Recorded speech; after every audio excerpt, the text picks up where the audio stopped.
Olá, seja bem-vindo, seja bem-vinda ao Frente a Frente, que começa agora.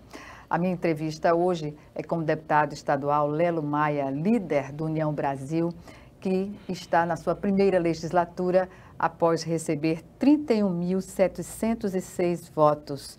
Deputado, o senhor, inicialmente agradeço a sua presença aqui no Frente a Frente e vou me reportar a uma fala sua durante seu pronunciamento, seu primeiro pronunciamento na tribuna da casa, do plenário, ao afirmar que o senhor estaria com a missão no parlamento de cuidar de gente. O que é cuidar de gente no âmbito do parlamento? Assim, definitivamente o que seria?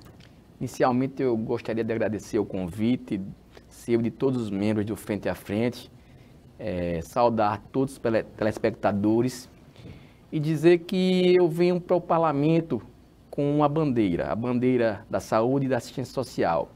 E a política ela é um instrumento de inclusão social, de transformar a vida das pessoas. E quando a gente tem em mente que você pode usar o mandato para transformar a vida das pessoas, a gente vai cuidar de pessoas. Porque muitas vezes o poder público, faltam pessoas que têm humanidade, humanização, que se preocupem com os outros, que tratem de temas que interessam aquelas pessoas esquecidas pelo poder público. Então, quando eu fiz essa afirmação, é porque eu venho para essa casa, tá, talhado, pronto, para cuidar dessas pessoas que precisam do poder público. Porque eu acredito, na sua essência, que a política é um instrumento de transformação social. E quando eu vir a decidir a voltar à vida pública, que eu tenho uma vida profissional fora da política, muita gente perguntava: Lelo, por que você vai se meter nisso? Para que você vai se meter nisso? E eu sempre respondia: as pessoas de bem, elas têm de participar da política, porque na política é onde estão a maior parte das decisões. E se a gente se ausenta dessas decisões, mais decisões são tomadas. E então, o que acontece? Você acaba sendo governado por pessoas não capacitadas. Então, foi com esse intuito de trazer ao parlamento um preparo, de trazer ao parlamento uma humanização para que a gente possa estar cuidando através de projetos de leis, indicações, de ações, daquelas pessoas que mais precisam do poder público, que estão cuidando de pessoas. Pois é, deputado, eu pergunto, além dessa questão que foi colocada, o senhor é um militante ativo, digamos assim, da assistência social e da saúde, na medida em que existe o Instituto Zé Márcio, que atua, atende a cerca de 6 mil pessoas mensalmente. Quanto foi o momento que se estabeleceu esse start de participar da política?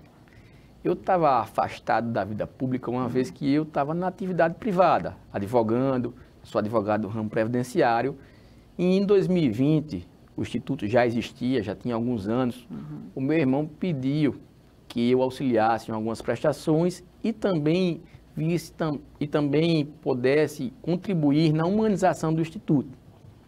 E acabei me envolvendo demais, porque tomando um carinho e cuidado com as pessoas, que eu vi a necessidade das pessoas e vi quanto a gente podia ser instrumento de ajudar.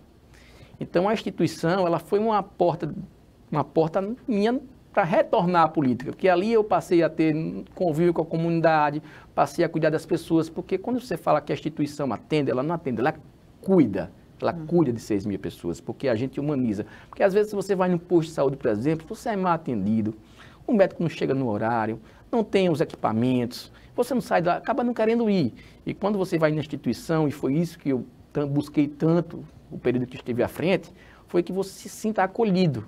Porque você imagina, se uma mulher vai na instituição, ela faz uma consulta ginecológica, o ginecologista, ele passa ultrassom, citologia, e se a gente não fecha esse ciclo de cuidado, você está simplesmente atendendo, você não está cuidando, mas se você fez todo esse ciclo de saúde, você está de fato cuidando, e aí você cuida dessa mulher, aí tem um pediatra que vai cuidar do seu filho, tem um clínico que cuida do seu marido, tem um dentista que já se preocupa com a saúde bucal. Então, a instituição, ela me trouxe a vontade de estar perto das pessoas, porque a saúde primária, que é a saúde básica, ela é altamente renegada pelo poder público. O poder público tem um déficit muito grande de saúde primária. Então, o que acontece? A gente fala muito em hospital, porque o hospital, porque a UPA... E, na verdade, muitas das patologias, elas evoluem por falta de saúde básica. Porque se você pegar, por exemplo, um diabético, lá tem nutricionista na instituição, você coloca ele nutricionista, faz um encaminhamento a um clínico, esse clínico faz o controle das taxas, vai evitar um pé diabético. A alimentação define muitas vezes. Que vem uma amputação, que vai precisar de um hospital. Se você pega e cuida, faz um eletro, faz um eco, cuida da saúde de uma forma global, evita um AVC, evita um infarto. Ações preventivas, né? Ações preventivas de saúde. Aí você fala na saúde da mulher. Minha irmã, doutora Joyce Lisboa, é oncologista da área feminina. O que acontece? A Alagoas tem altos índices de câncer de colo de útero em mulheres jovens. Por quê? Porque não faz uma simples citologia. Ou seja, é uma saúde preventiva. Então, se você pega, por exemplo, um câncer de colo de útero no início, ele é uma queimagem, que é algo mais simples para a mulher, algo menos oneroso para o Estado. Agora, se você não trata desse câncer também, né? de colo de útero no começo, vai ser oneroso para o Estado, vai ser agressivo para essa mulher. Então, a gente tem essa preocupação de saúde preventiva.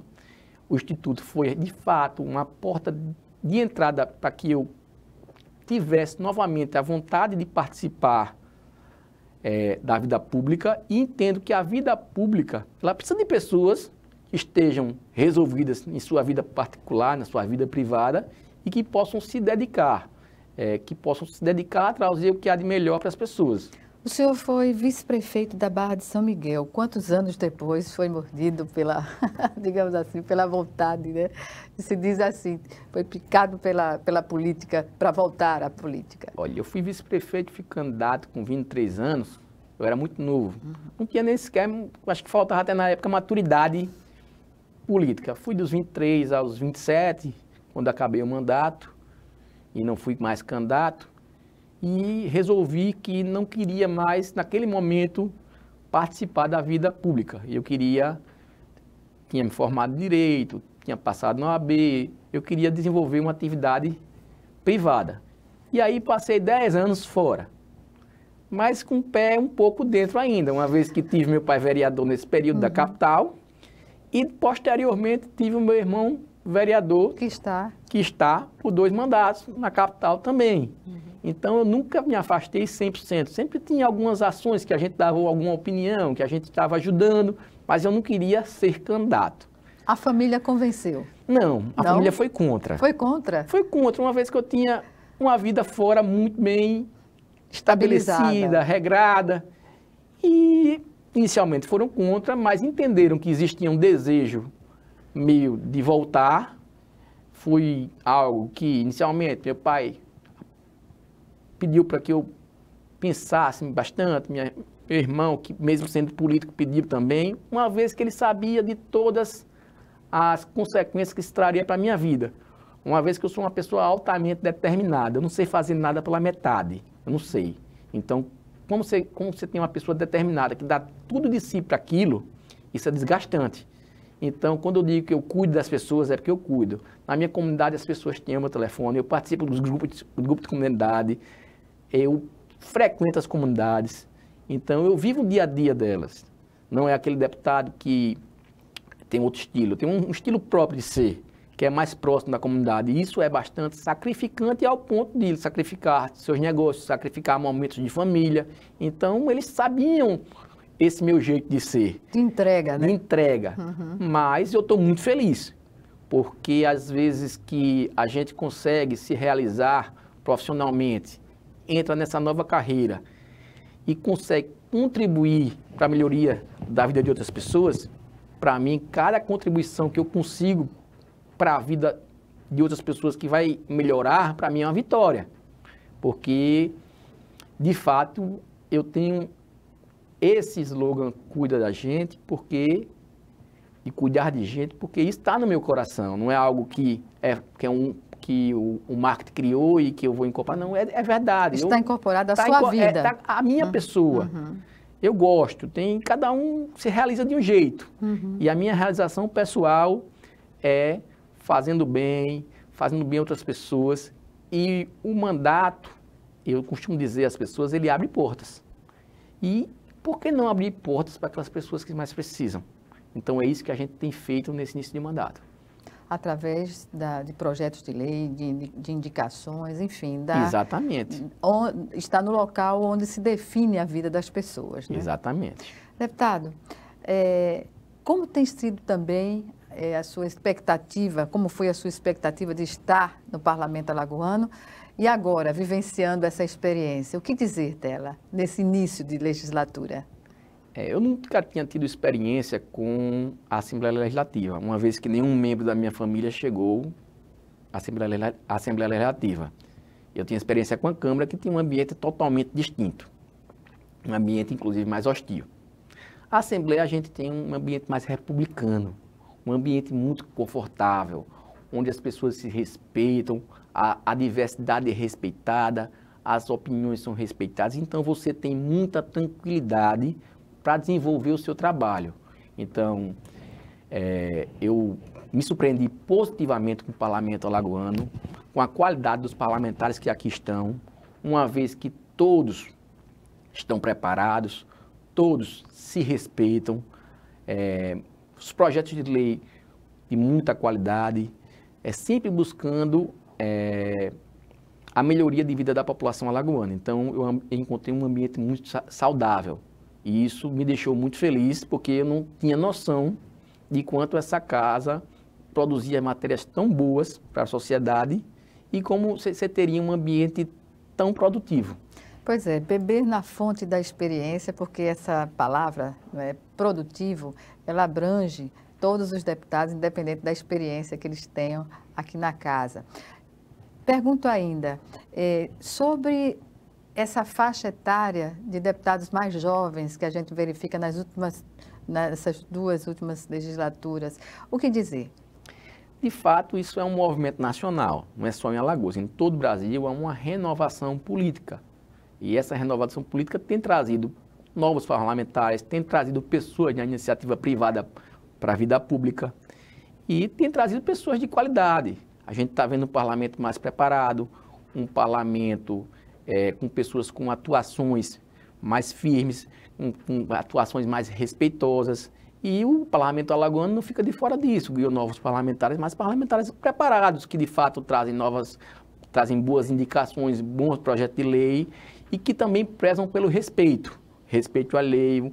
Então, apesar dessa renovação ter acontecido, e principalmente nessas últimas duas legislaturas que você observa isso, você tem um quadro bom também, de pessoas preparadas. Não é porque é jovem que é despreparado. Existem jovens preparados, existem jovens querendo participar da vida pública, trazer os anseios da população. Então, a gente vê essa renovação com bons olhos, faz parte. E faz parte de toda a profissão. E não seria diferente com o parlamento. Uhum. Deputado Lelo Maia, nós vamos chamar agora o nosso primeiro intervalo. E o Frente a Frente volta em 1 minuto. Até já.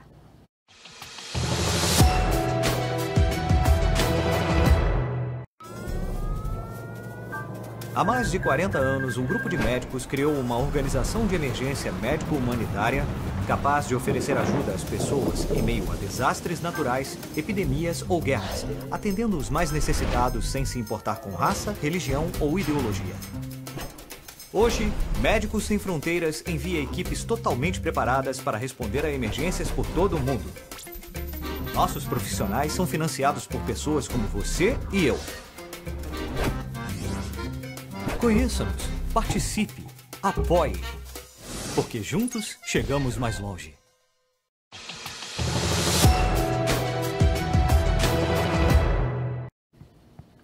De volta com Frente a Frente, que hoje recebe o deputado estadual Lelo Maia, ele que é líder do União Brasil e está na sua primeira legislatura.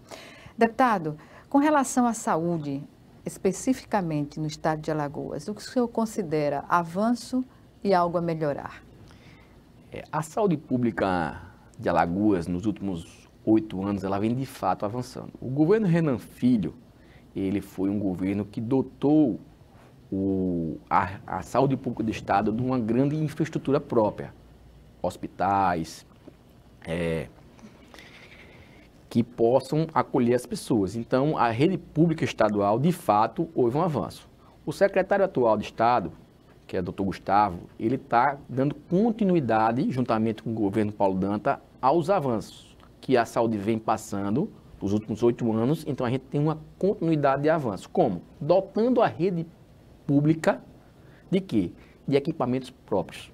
Porque o grande problema que a gente tinha é que a gente não tinha uma rede pública que tinha equipamentos próprios. Então, a gente dependia o quê?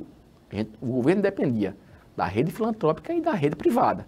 No momento que o Estado passa a ter uma autonomia, uma estrutura própria, tá certo? O que acontece? O custo baixa para o Estado e as pessoas são atendidas mais rapidamente. Logicamente que a gente tem dificuldades. Uma vez que você está num período pós-Covid, que várias pessoas passaram anos sem se cuidar. Então, existem inúmeras cirurgias represadas, pessoas que não cuidaram das suas patologias nesse período e agora estão enfrentando dificuldades na saúde por isso. Então, a saúde também, ela pega uma turbulência, porque de um período pós-Covid, a vida volta ao normal, pessoas não cuidaram de sua vida, sequelas pós-Covid, mas o governo do Estado tem saído bem.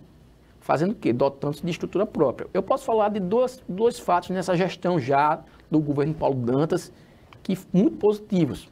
Primeiro, o Hospital do Coração. O Hospital do Coração adquiriu um equipamento de mais de 3 milhões com recursos próprios do governo do Estado de hemodinâmica. Equipamento esse, tá certo, totalmente automatizado, inteligência artificial, que vai ser usado nos casos de angina, infarto, dores no peito. Então, ou seja, coisas que seriam feitas na rede filantrópica e na rede privada vão ser feitas na rede pública, ou seja, de maneira mais rápida. Esse próprio equipamento agora vai ser também instalado no HGE. Eu estive na Santa Mônica, foi reformado o ambulatório de gestantes de risco, a Casa do Pezinho, ou seja, mais um equipamento público sendo entregue. Então, o governo ele tem avançado em saúde pública. Alagoas hoje é uma referência. Mas a demanda é enorme também, né? Mas se você for numa rede privada, se você for no Arthur Ramos, se você for na Santa Casa, você vai ver que a realidade também é a mesma. Por quê? Porque você tem uma demanda represada da época Covid. Muitas pessoas deixaram de fazer cirurgia, hipertensos deixaram de se cuidar, diabéticos deixaram de se cuidar, pessoas portadoras de câncer tiveram um diagnóstico, que podia ter um diagnóstico precoce, teve um diagnóstico tardio. Isso tudo onera a saúde, tanto privada quanto pública. Ou seja, você vai ter filas em ambos. Então, a gente não pode dizer que não existe problemas. Existem problemas. Me chamou a atenção a ação do governo, independente de qualquer escolha, durante a pandemia, quando os estados aí estavam com problemas seríssimos, em Alagoas não se observou nenhum problema a mais pela opção de construção também de hospitais, né, em plena pandemia. Exatamente. Por quê? Porque o Estado ele se dotou de equipamentos próprios de saúde pública. Então, esse avanço que se inicia no governo Renan Filho, desde a sua primeira gestão, e continua agora no governo Paulo Dantas, ele tem feito que a saúde de Alagoas seja referência Brasil afora. Ontem eu estive no Hospital Regional do Norte, numa campanha Mulheres que Cuidam de Mulheres, juntamente com a subsecretária Geonice, e uma estrutura invejável, uma estrutura que você não encontra em muitos hospitais particulares. E você fala na região norte ali, um hospital com centro cirúrgico, um hospital necessário, né? Com ultrassonografia, um hospital com tomografia, fazendo partos, fazendo cesáreas, fazendo cirurgias ortopédicas. Então, é um avanço na saúde. Você tem também uma descentralização da saúde, não só HGE. Hoje você tem o Hospital Metropolitano, hoje você tem o Hospital da Mulher, o Hospital da Criança, o Hospital do Coração, sem Regional Norte, UPAs, né? Alto Sertão, tá certo? Então, você tem uma estrutura de saúde pública que está cada vez mais sendo dotada de mais equipamentos para que a saúde pública ela tenha um conforto de não depender tanto da rede privada e filantrópica. O senhor fez um pronunciamento recentemente sobre o plano de prevenção de enchentes e contenção de barreiras, visualizando já os problemas que são recorrentes na quadra invernosa, né, na quadra do inverno. A gente fez uma indicação ao governo, uma vez que é iniciativa do Poder Executivo, que cria um plano, tanto de prevenção de enchentes, como de contenção de encostas. É recorrente no estado de Alagoas as enchentes, região do Vale do Paraíba, região do Vale do Mundaú, e também aquela região de Santana, aquele rio Santana. E todos os anos a gente vê o quê? Milhares de pessoas sendo vítimas, óbitos, pessoas vulneráveis perdendo aquele pouco que já tem, passando por situação difícil. Então a gente buscou que o governo do estado ele criasse esse plano para amenizar. Nenhum governo moderno, isso a gente pode falar, pode estar alheio às mudanças climáticas que estão acontecendo. Então ele tem que se prevenir. Hoje eu tive no Palácio, no primeiro workshop sobre climatização da SEMAR e da Defesa Civil, onde foram apresentados 60 novos equipamentos para monitoramento, onde foi falado da sala de monitoramento. E então a gente vai agora poder que o estado de Alagoas ele estude a climatologia. Estudando a climatologia, ele vai poder fazer um estudo nos próximos 2, 3, 4 anos do clima de Alagoas. Então, podendo tomar medidas preventivas para quê? Para que pessoas não sejam afetadas. Tanto vidas sejam salvas, quanto também pessoas não venham perder o que tenham. Não se surpreender com as tragédias que estão ocorrendo na região Nordeste, inclusive quando não se imaginava enchentes, né? Para você ter ideia, vamos falar um pouco da capital. A capital tem mais de 280 mil pessoas morando em área de risco. E eu falo 280 mil pessoas. Isso não é um número pequeno. A capital ela tem inúmeras encostas e barreiras. É o local que mais tem deslizamento, eu acho que é na capital, de encostas.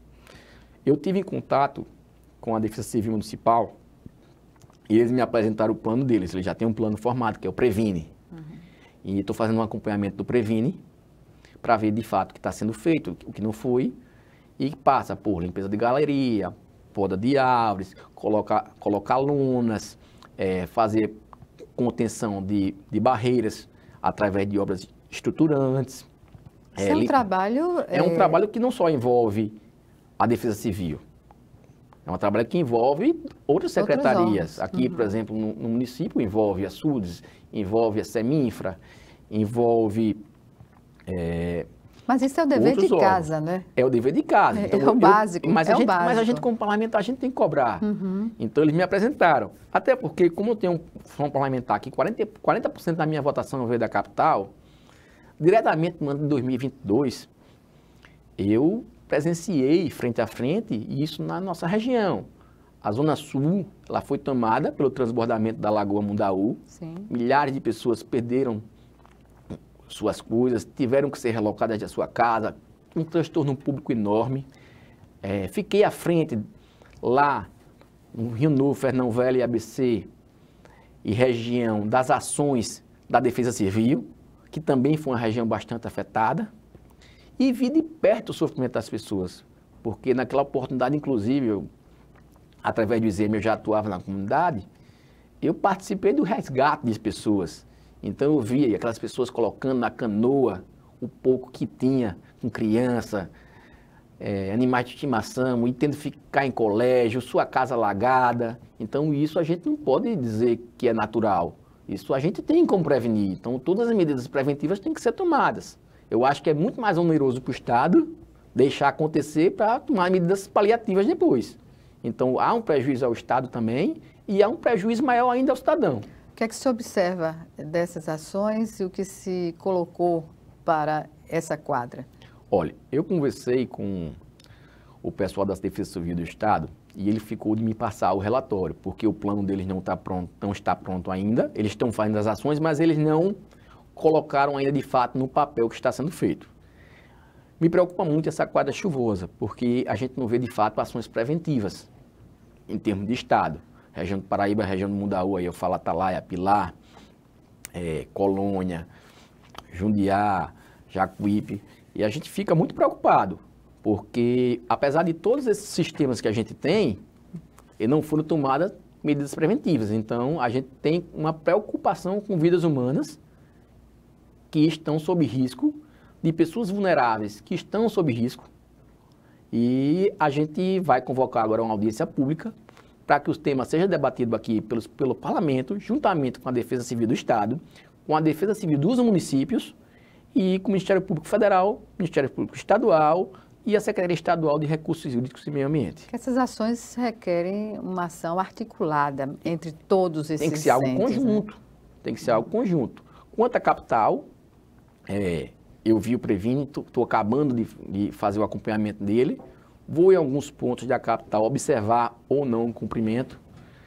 Na nossa região do Rio Novo, Fernão Velho, ABC, Matadeira, Goiabeira, a gente tem uma preocupação porque há o transbordamento da lagoa e tem uma segunda preocupação, que é a questão da ladeira lá do Fernão Velho, porque toda chuva, a ladeira, a encosta cede e as pessoas ficam sem o acesso.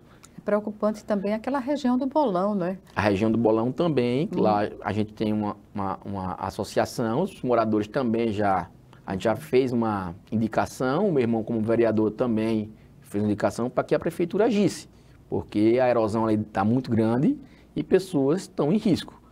Amanhã a Defesa Civil do Estado está indo para o Vale do Reginaldo para fazer a notificação à prefeitura de pessoas que estão em área de risco, para que a prefeitura venha atirar.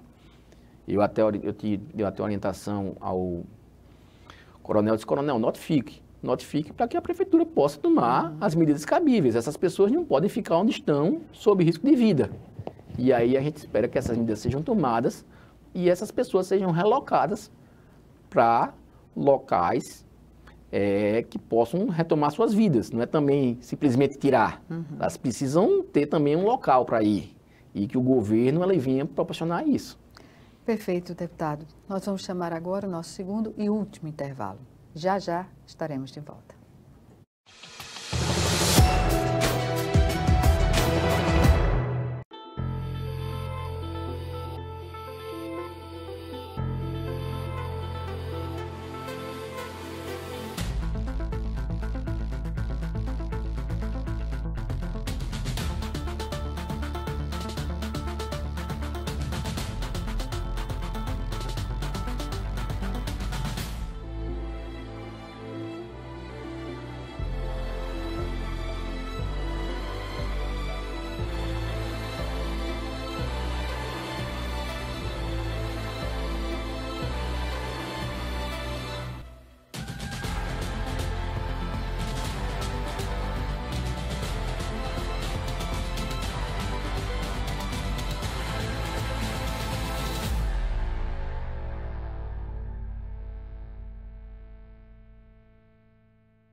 De volta para o último bloco do Frente a Frente, que hoje recebe o deputado estadual Lelo Maia, ele que é líder do União Brasil e está na sua primeira legislatura.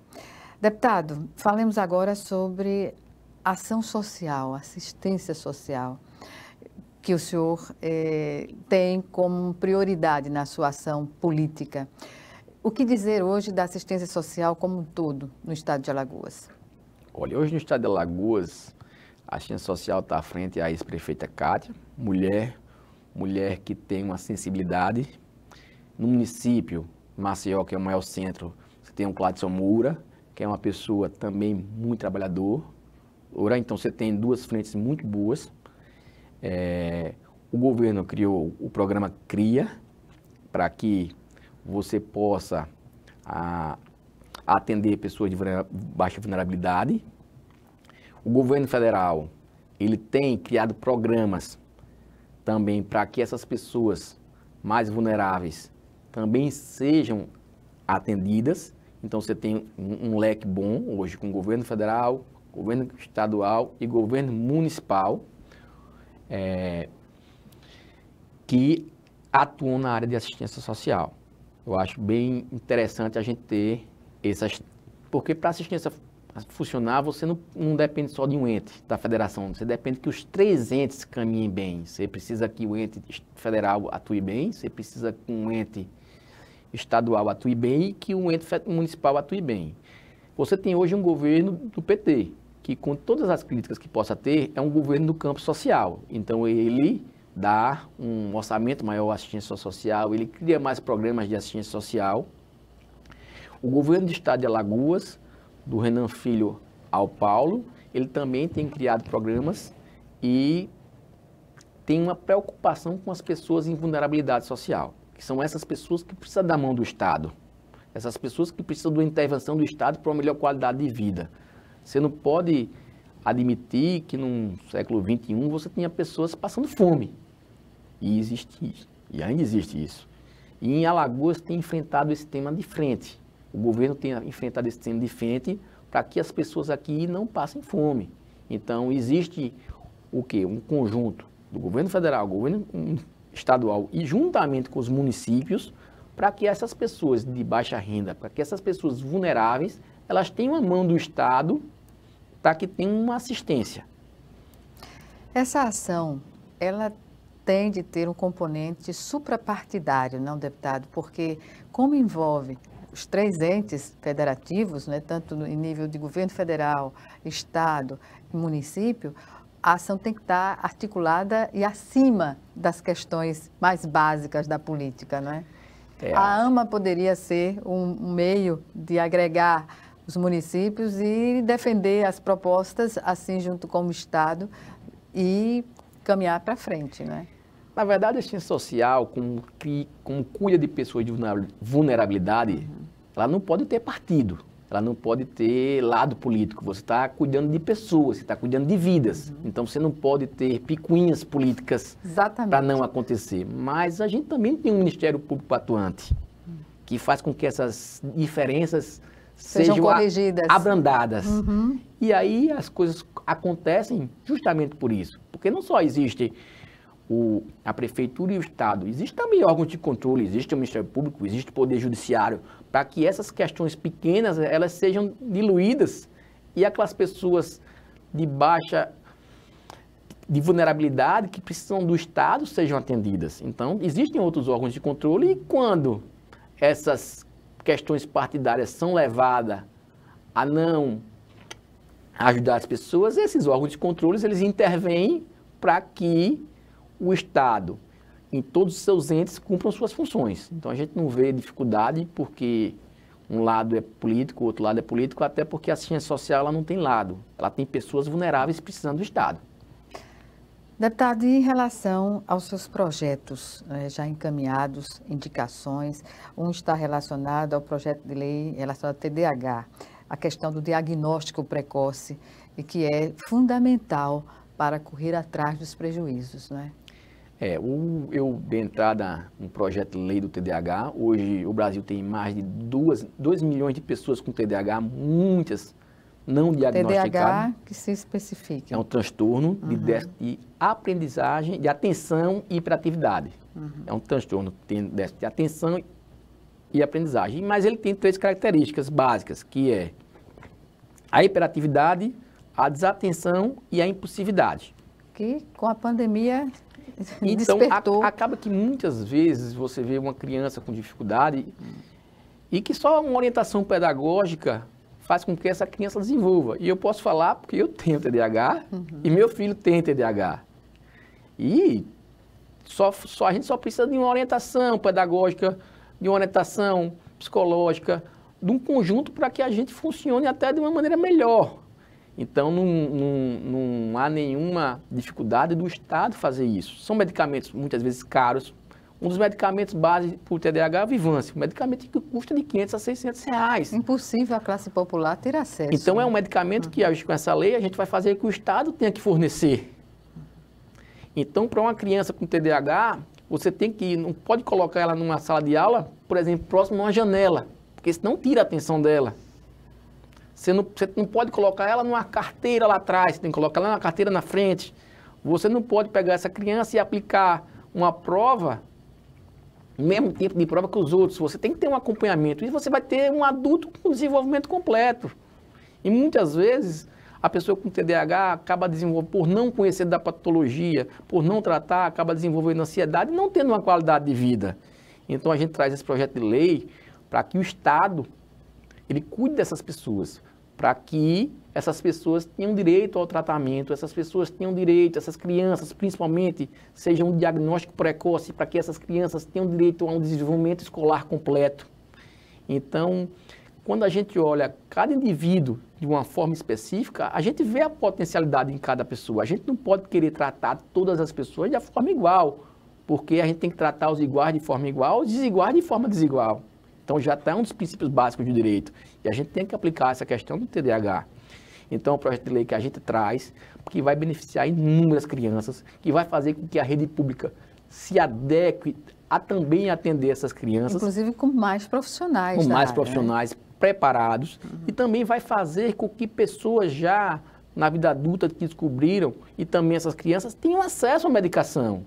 Essa semana, eu recebi no meu direct um Instagram de um amigo que tem TDAH, disse: Lelo, eu não consigo comprar um medicamento, custa R$600 por mês.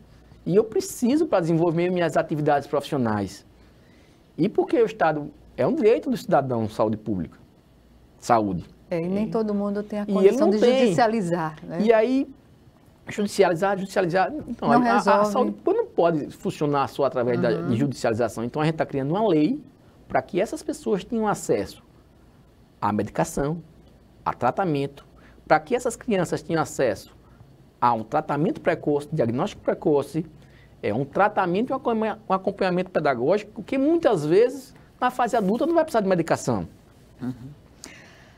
Me chamou a atenção um debate no plenário essa semana que passou, tratando do repasse financeiro do SUS aos hospitais conveniados. Essa situação já está resolvida? O senhor participou também desse debate? Eu participei desse debate uma vez que eu tive no Ministério Público, com o Procurador-Geral de Justiça, com a doutora também, promotora, a doutora Micheline Tenório, com o doutor Rogério de Arapiraca, promotor, que a gente tratou dessas demandas dos repasses. Na verdade, os incentivos, não é o SUS, os incentivos, alguns precisavam ser pagos, mas foram pagos, estão sendo pagos, existe uma tabela, por exemplo, quando o deputado que falou sobre o tema, ele falou especificamente sobre o Hospital Bom Conselho, sobre repasses do Hospital Bom Conselho, naquele mês que o hospital estava reclamando, só de incentivo o governo tinha pago 4.700.000 aquele hospital. A rede oncológica, que ia parar, tinha 14 milhões no fundo, e o secretário de Saúde, através, precisou de uma autorização do Ministério Público, pagou também a rede oncológica. Então, existe um esforço do governo, tá certo, para que a saúde pública avance. Mas também tem que existir uma contrapartida de quem? Do governo federal. Esses hospitais, eles precisam ser credenciados para receber dinheiro do SUS, para poder dividir a conta, porque a conta está ficando muito cara para o Estado. E precisa que o governo federal também participe dessa conta da saúde pública aqui do Estado, porque todos os nossos hospitais, eles ainda não estão credenciados no SUS. São todos mantidos com recursos próprios do Estado. E vamos considerar que no governo federal passado foi um desastre na área da saúde, né? O governo federal passado, ele não respeitava a ciência. Eu não tenho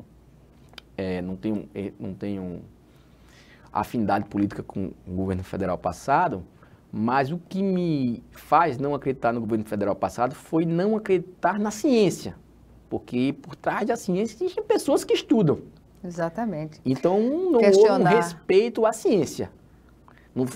Não houve o respeito aos profissionais que estudam, aos pesquisadores, aqueles que estão anos dedicando a sua vida para salvar outras vidas.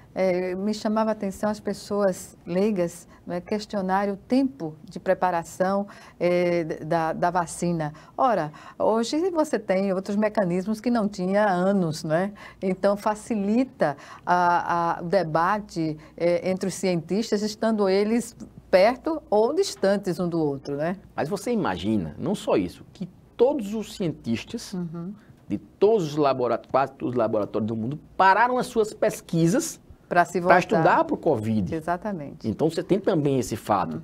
Você não tem todos os grandes laboratórios ao mesmo tempo trabalhando uma única vacina, de uma única patologia. Então, você tinha as melhores mentes, os melhores instrumentos, os melhores laboratórios estudando Covid. Muitas pesquisas sobre outras patologias foram usadas para Covid.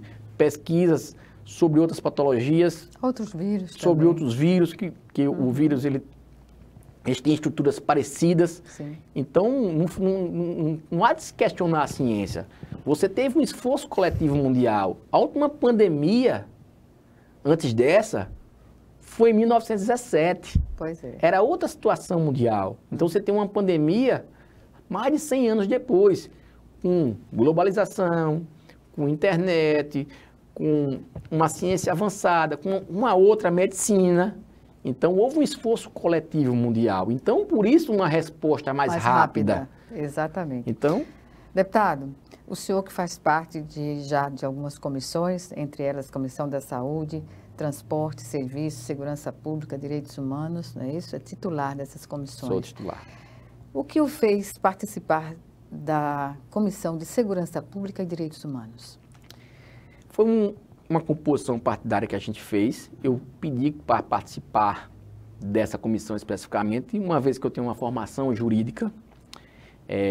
A OAB, eu como membro titular, fez essa solicitação para que a gente possa debater em conjunto com a sociedade, principalmente os direitos humanos, a parte de direitos humanos. A parte de segurança pública fica mais a cargo de quem entende mais, que aí está o delegado Leonan, está o Cabo Bebeto, que são pessoas da área de segurança pública, mas especificamente da área de direitos humanos. Uma vez que eu tenho uma formação jurídica, eu faço parte de uma instituição que é a OAB, que tem interesse na matéria e que nada mais justo do que ter um membro de sua classe na comissão. O senhor é titular também na Comissão de Transporte e Serviços. Se houve um debate também aqui no plenário, questionando, né, o transporte coletivo, sobretudo nos municípios da Grande Maceió, ou seja, da periferia, né, os municípios que estão vizinhos metropolitanos, da região metropolitana, mas não têm um serviço adequado. O que acontece em Maceió e que reflete na Grande Maceió é que a nossa capital, ela não é dotada ainda de um sistema de transporte público. Isso acaba o quê? Muito carro na rua.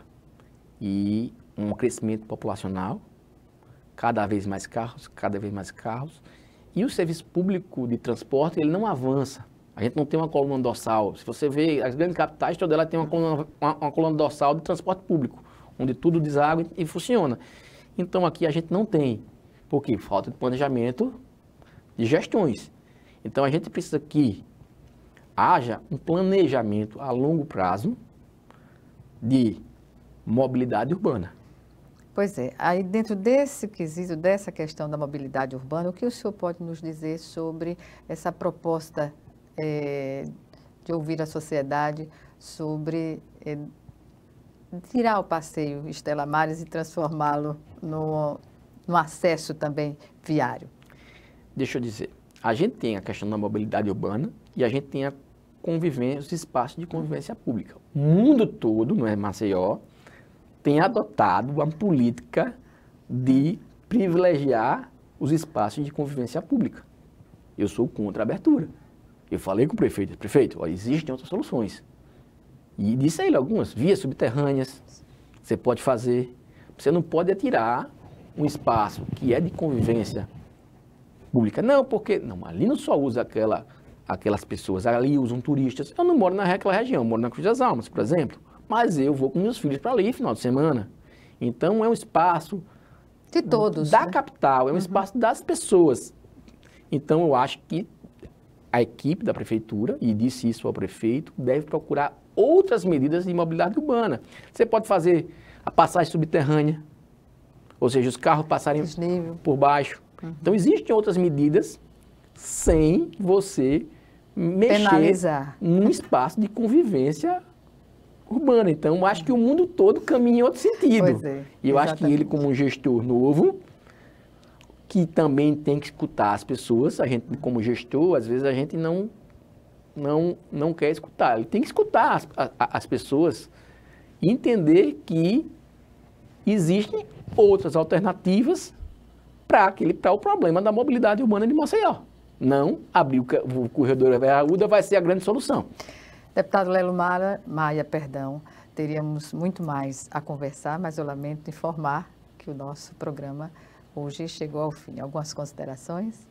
Eu fico muito feliz em participar do Frente a Frente, dizer que a gente vai ter um mandato propositivo, um mandato preocupado em cuidar das pessoas, em estar junto das comunidades, de fazer do parlamento a casa do povo. Estou muito feliz em ser deputado nessa legislatura.